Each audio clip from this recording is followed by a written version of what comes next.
Update. Am I the a-hole for not going back to my home country for my sister's wedding? Original post. I, 28, immigrated to Canada 7 years ago. I got married after I was 21, and my husband was already living there and came back for marriage. It was arranged by my grandparents. It was strange at first, but I truly did love him. In my religion, remarriage is not prohibited. There is a part of it, if I say in English, that says husband and wife are not those who sit together but whose souls are shared. I feel like my husband's soul and mine are shared, and I have no interest in ever being with another man. My grandparents do not understand that.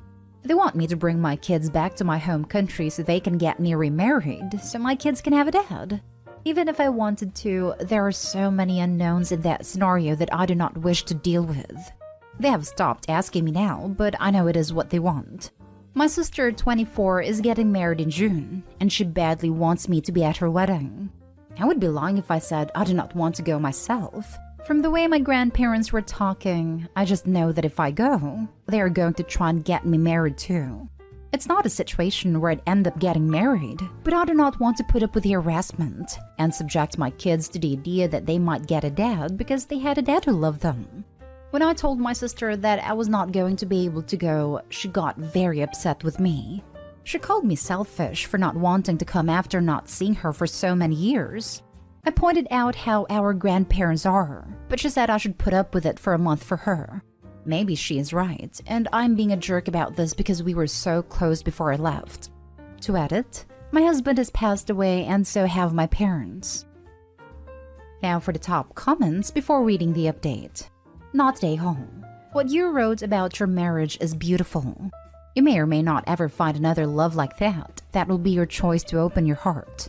I'm not sure about your culture or whether your family home would be a safe place to be. If you feel like you would be in danger of kidnapping or similar, you must not go. However, if you can trust them not to pressure you, you should go be with your sister and celebrate. Put ground rules in place and have a plan for an early departure if you need it.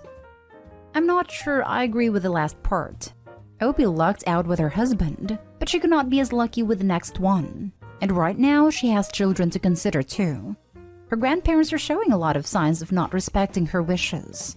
Opie has noticed and remarked on this, and if she were to go to that country, she could be in a situation where she can't just have an early departure. It's not rare in countries where arranged marriage is encouraged for the reluctant bride to be locked in a house or given a chaperone so that she cannot escape until the wedding. Not a-hole. It sounds like you're concerned about being pressured into getting married again. This is a lot easier to resist when you're in another country. Could your grandparents be using you to get residency for someone in Canada by marrying you? I'd stay away too. It is very likely. Don't risk it. It's not only that you could end up with a bad husband, your children could end up with a bad stepfather who treats them as less than because they are the kids of your first husband and not his. You could be risking not only your future, but theirs too. Not a-hole. I'm assuming how it's written that your husband is no longer with you. You said you were essentially soulmates, so I'm sorry for your loss. I'm having to fill in some gaps here, but it sounds like you going back will put you in an unsafe position and possibly expose your kids to some harm at the same time in regards to having a new dad. Being back there for a whole month is a substantial amount of time as well. Time for your grandparents to try and manipulate you and your kids. Maybe the secret option is to have someone babysit your kids for a long weekend and you can go back for the main ceremony, if it's safe to do that. And now for the update. So after reading everybody's comments, I got worried that my grandparents may actually be planning to make me get married. So I called my brother and told him my fears. He called my sister and he told me it tricked her into revealing our grandparents' schemes. Apparently, they were planning to get me married maybe at the same time as my sister or after. I do not know how they thought they could get away with it, since the temple would never allow that, but it was their plan. So my brother told me I could either make it clear I was not going and end things publicly, or I could just do it secretly. I feel betrayed by my sister, and I know my brother is angry with her. But history of my people teaches us not to seek revenge, and that would hurt my sister's wedding and her reputation. So my brother bought me and my kids tickets, and the plan is to cancel and get my doctor to give some medical reasons not to fly. My doctor is from our community and she will understand. I had to calm my brother down so he can still enjoy her wedding since him being there is more important. It is sad that I cannot go back to my home country now and I cannot take my kids there either. But Canada is a great place. Nobody here pressures me for remarriage and every man and woman at work treats me and my situation with respect. My husband is not alive anymore, but I know our souls are together forever. I'm sad that my first home no longer believes, but I will never stop. Great job by your brother being there for you. By the way, I'd never go to your old country again, as you'll experience nothing but pressure if you ever go. Yes, my brother has always looked out for me, and it makes me happy that he understands why I do not ever want to be remarried. I will probably go back when my children are older so that they can see the temples and experience our culture, but only if my grandparents have stopped pressuring me. Yes, your brother is a great person who truly cares for you and your family. I think some special thank you dinners for your brother should be on your calendar in the future. When he and his family come over, I will make him all of his favorite foods just like our mom used to make them. Not stay home. My grandpa passed really young from a heart attack. My grandma raised 6 kids on her own. When I was older, I asked her why she never even dated after grandpa died. She said she'd crawl through glass to have 1 minute with him again, and she just lived the life they had planned because it made her happy. She wasn't against remarrying, but she'd met her love and that was enough. Betty White never remarried after her husband passed in 1981. She always said, once you've had the best, who needs the rest? I'm not at all religious, but I hope they manage to meet up again on the other side. History of my people teaches us not to seek revenge, and that would hurt my sister's wedding and her reputation. Here's the thing about history. It was made by people who committed so many sins that they are afraid that they will be targeted, so they discourage revenge. Your family did wrong by you. Don't do right by them. The history of my people is not like that at all, and that is not why they discourage revenge. It is because revenge will give us nothing, and I know I will gain nothing from ruining my sister's wedding but will only lose her. So the best thing I can do is just be happy with my children. Next story. Am I the a-hole for not giving up my accommodation for the bride's side of the family? My husband's friend is getting married in Spain by the beach. I booked our flights and accommodation as soon as I found out the date, because I was excited and wanted to get a good place now, rather than later when there would be significantly less options. I recently lost a lot of weight and have a lot of loose skin. I'm not comfortable at all with anyone besides my husband seeing my body, so I didn't want to stay in a hotel with a pool. Instead, I booked out a 3-bedroom villa with a pool. It was the smallest option. The others were 7 or 8 beds. My husband told his friend about the good deal we got on it, and he was happy for us. Fast forward to now. He and his fiancée asked if we'd stay somewhere else and allow some of her family to stay there instead. They said they'd give us the money we paid for it. But like I said, we got a good deal because we booked early. There are now no homes with private pools available, and the hotels just cost about the same as the 3-bedroom villa, and I can't use the pool, so I'm getting less for my money. I refused and opened up about why I wanted a private pool. She was really nice at first, and gave me a speech about how beautiful I was and no one would care. But I can't just switch off my insecurity, so I said no again. And then she flipped and said I was selfish for hogging a 3-bed place because I was too scared to get my flab out. The soon-to-be-married couple obviously think I'm the a-hole. My husband thinks I should just let it go because it's their special day and we don't want to make things difficult for them. But at the same time, this is the only time we can afford to go away, so although we are going for the wedding, it's also a holiday for us. And why should I have to be uncomfortable on my break? Now for the comments. Not the a-hole. So the a-hole asked for a favor, got turned down and decided to insult you in order to make you do what she asked? She certainly doesn't sound like much of a friend to me. That's because she's not a friend. She's an a-hole. Also, how is it that the couple getting married don't have their act together with booking rooms for the wedding they're planning?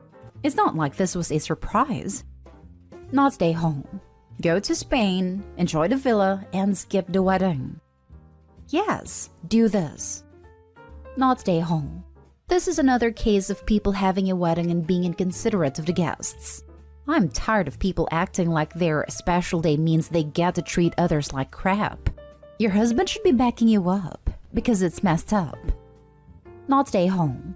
She wasn't being nice. The supportive speech was a transparent attempt to get on your good side in hopes that you'd give her what she wanted. She and her fiancé are entitled a-holes. The relatives should take whatever they can get and learn to plan better. I hope that by "my husband thinks I should just let it go" you don't mean "my husband thinks I should let them have the villa." If that's the case, then he's an a-hole too, especially after that comment she made. Please stand your ground and don't give up the villa. Now for the last story. Am I the a-hole for disrespecting my in-laws and leaving dinner table after my husband's dad insulted me? Last night I had my in-laws visit, made them dinner and put it on the table while I had my own dinner, which was a yogurt and salad, because I'd gained few pounds and my husband pushed for me to lose some. Anyway, we were all sitting eating when my husband's dad asked what I was eating. I told him a salad, and with a confused look on his face, he said, "A salad? That ain't gonna fill up your fat ass." Suddenly, some of my in-laws started giggling, and my husband did too. I felt upset and humiliated, so I got up from my seat and went to stay in my room till my in-laws left. My husband barged in asking why the hell I left my guests by themselves. I told him his dad insulted me and made a joke in front of everyone. He said that I was being too sensitive and too self-cautious, and that didn't warrant leaving the table and disrespecting his family. I argued that he should have defended me instead of laughing along, but he insisted it was just a joke and I should chill. I then said that he's not a lawyer or a police officer, so I should quit expecting him to get involved in every disagreement I have since I'm an adult. We kept on arguing and he said that I disrespected his family by leaving the dinner table and hiding in my room like I was a child when I could have just chilled and kept my cool. My mother-in-law sent a long wall of text about how inappropriate my behavior was. He may be right in that I messed up and was being a bit too sensitive, since this is just how my father-in-law is. Honest and straightforward even with his jokes. Am I the a-hole? Could it be that I overreacted? So let me get this straight. Your husband has pushed you onto a diet. Your father-in-law then joked about your weight. In your home, at your table? And then your darling husband laughed, didn't see how rude this was. But you being upset and leaving the table was what crossed the line? GTFO.